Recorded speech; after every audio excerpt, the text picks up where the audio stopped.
Big boss Malayalam season 7 ആവേശകരമായി മുന്നേറുന്ന സാഹചര്യത്തിൽ ഇപ്പോഴിതാ ആരാണ് ബിഗ് ബോസിൽ നിന്ന് പടിയിറങ്ങുക എന്ന് അറിയാനുള്ള ആകാംക്ഷയിലാണ് ബിഗ് ബോസിൻ്റെ പ്രേക്ഷകർ ഒന്നടങ്കം. എന്നാൽ വലിയ രീതിയിലുള്ള ഒരു ഞെട്ടിപ്പിക്കുന്ന എവിക്ഷൻ തന്നെ നടന്നിട്ടുണ്ട് എന്നാണ് ഇതിനോടകം തന്നെ പുറത്തു വരുന്ന റിപ്പോർട്ടുകൾ. നെവിൻ, നൂറ, ആര്യൻ എന്നിവരാണ് ഡേഞ്ചർ സോണിൽ. ഇവരിൽ 3 പേരിൽ ആര് വേണമെങ്കിലും പുറത്താവാമെന്നുള്ളതാണ് വാസ്തവം.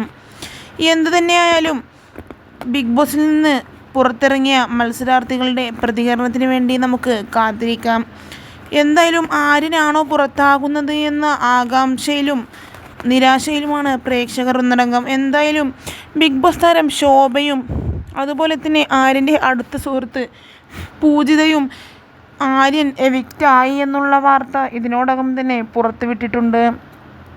ഇൻസ്റ്റഗ്രാം വഴിയാണ് ഇരുവരും പോസ്റ്റ് പങ്കിട്ട് രംഗത്തെത്തിയത്. ആര്യനെ കൂടാതെ ഇനി വേറെ ആരെങ്കിലും എവിക്റ്റ് ആയിട്ടുണ്ടോ എന്നുള്ളത് നമുക്ക് എപ്പിസോഡിൽ കണ്ടു തന്നെ അറിയാം. എന്തായാലും പ്രതികരണത്തിനായി കാത്തിരിക്കാം.